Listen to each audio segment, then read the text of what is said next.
Petrol, డీజిల్‌కి సంబంధించి ఆంధ్రప్రదేశ్‌లో భలే విచిత్ర పరిస్థితి కనిపిస్తూ ఉంది.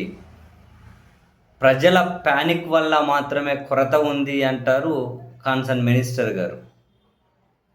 లేదు, చమురు కంపెనీలు కృత్రిమ కొరత సృష్టిస్తున్నాయి అంటది టీడీపీ మీడియా. ఇంతకుముందు చమురు కంపెనీలు పెట్రోల్ పంపులకు క్రెడిట్ ఇచ్చేటివి. ఇప్పుడు ఉన్న పళంగా ఒక్కసారిగా ఇవ్వడం ఆపేశాయి. అందుకని 10-15% వరకు బంకులు మూతపడ్డాయి అని అధికారులేమో ముఖ్యమంత్రి గారికి చెబుతారు. ముఖ్యమంత్రి గారేమో చమురు కంపెనీల మీద ఆగ్రహం వ్యక్తం చేస్తారు, సీరియస్ అవుతారు. బొమ్మకు మరోవైపు పెట్రోల్ పంపుల దగ్గర నో స్టాక్ బోర్డులు కనిపిస్తున్నాయి, జనాలు ఎగబడుతూ ఉన్నారు.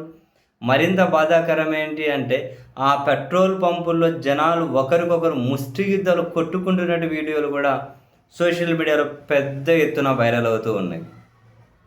అసలు ఇలాంటి పరిస్థితి ఎందుకు వచ్చింది అన్నది నిజంగానే అర్థం కాని విషయం. సరే, ఒకవైపు ప్రభుత్వం చెప్పినట్లు ప్రజల్లో ప్యానిక్ లేదు అని చెప్పేమీ అనలేం. ప్యానిక్ ఉండొచ్చు. ఆ ప్యానిక్ ఉండడానికి కూడా ఏదో ఒక బేస్ ఉండాలి కదా.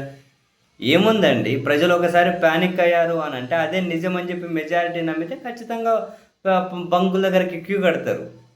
ఏదైనా ప్రజలను భయపడితే అదే జరుగుతుంది కదా. ఎన్నికలకు ముందు జగన్మోహన్ రెడ్డి మళ్ళీ అధికారంలోకి వస్తే మీ భూములన్నీ లాగేసుకుంటారు, రాష్ట్రంలో ఉన్న భూములన్నీ అని చెప్పి ప్రచారం చేస్తే ప్రజలు అప్పుడు కూడా ప్యానిక్గా చాలామంది కనిపించారు. అది దుష్ప్రచారం అని, తప్పుడు ప్రచారం అలా అయితే అంచనా వేసుకోలేరు కదా. ఇప్పుడు ఒక పక్క ఇరాన్ యుద్ధం, చమురు కష్టాలు ఉన్నాయి, ఎన్నికల తర్వాత రేట్లు భారీగా పెంచబోతున్నారు అని చెప్పి ఒక అంచనా అయితే నెలకొని ఉంది.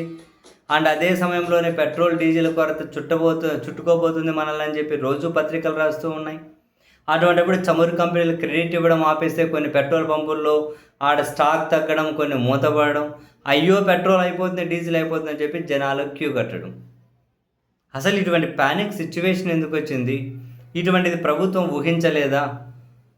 ఇప్పుడు ఇంకా తప్పుడు ప్రచారం చేయకండి, అలా చేస్తే చట్ట ప్రకారం చర్యలు తీసుకుంటాం, పెట్రోల్ ఉంది, డీజిల్ ఉంది, ఈ మాటలే పనికిమాలిన మాటలు.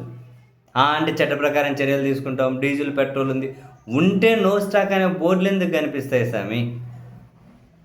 ఆ తెలుగుదేశం పార్టీ ఎవరో సర్వే కన్సల్టెంట్ ఒక ఆయన పెట్టిన ట్వీట్ కూడా వైరల్ అవుతూ ఉంది.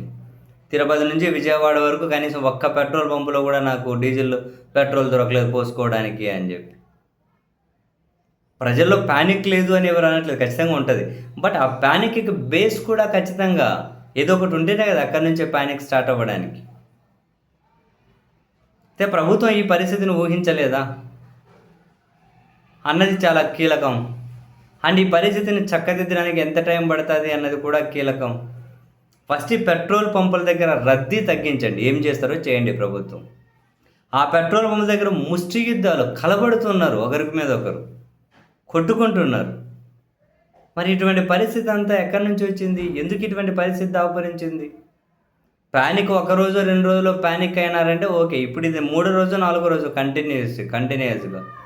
మరి రేపటి వరకు సెట్ అయిందనుకోండి, సంతోషం. ప్యానిక్ ప్రభుత్వం మంచిగా పనిచేసి ఎట్లా ఓవర్కమ్ చేసింది అని ప్రభుత్వానికి మంచి పేరు రావచ్చు, ఎట్లా కంట్రోల్ చేశారు అని.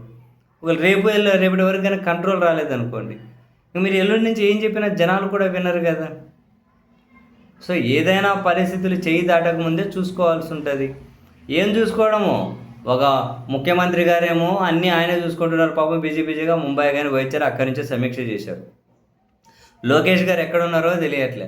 మిగిలిన మంత్రులేమో సింగపూర్ టూర్లు అంటారు. ఓకే సార్, 7-8 మంది. సీరియస్గా ఒక మినిస్టర్ అయినా కనుక ఒక ఇష్యూ మీద ఫాలో అప్ చేసుకుంటూ రెగ్యులర్గా పనిచేస్తున్నారు, వాళ్ళ దగ్గర నుంచి అప్డేట్స్ వస్తున్నాయని అనడానికి లేదు కదా. అసలు ప్రభుత్వంలో కోఆర్డినేషన్ ఉందా? వాళ్ళు ఏమైనా కనుక వాళ్ళ దగ్గర ఏమైనా ఇన్ఫర్మేషన్ ఉందా?